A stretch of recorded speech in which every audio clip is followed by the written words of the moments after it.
I want to talk about something like global warming. You are confident that we will be able to survive it, given that in the past we have used our technologies and our intellect to survive inhospitable climates which occurred naturally all over the planet.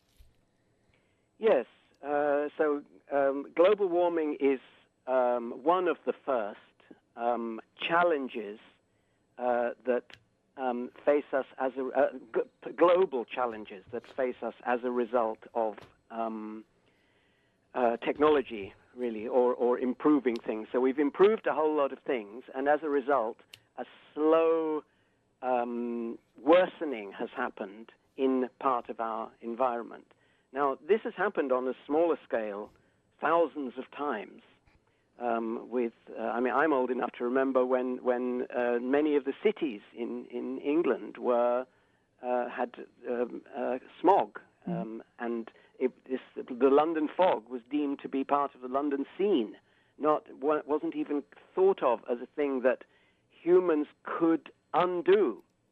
And yet, as technology improved, wealth increased, and standards increased, so the London fog became a thing of the past. And just as the London fog can become a thing of the past, so can the problems of global warming. So we should strive not for sustainability of our current existence, but of innovations to match our needs as they change? Yes. The idea of sustainability, I think, is a terrible mistake. It is a hyper-optimistic view, ironically, of what humans are and what humans can do. The idea is that we can find a way of life which will not be dangerous and will not be threatening and will not require any further creativity or progress in order to solve it. Now, I take the opposite view to that. I think that problems are inevitable and that any kind of stasis is bound to end in catastrophe. So the only thing that's sustainable is actual progress.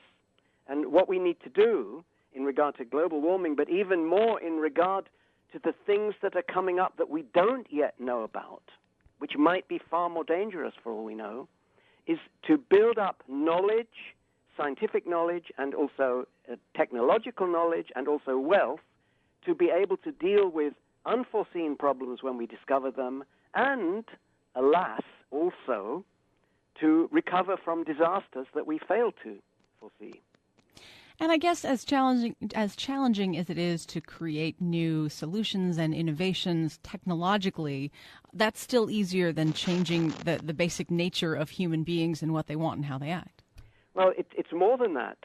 If we somehow could succeed in changing the nature of human beings so that they were not capable of creating new knowledge, then the same thing would happen to our species as happened to 99.9% of all species that have ever existed. Namely, we would go extinct.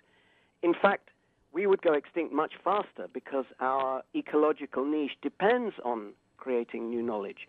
All our sister species, our cousin species, whatever you want to call them, went extinct.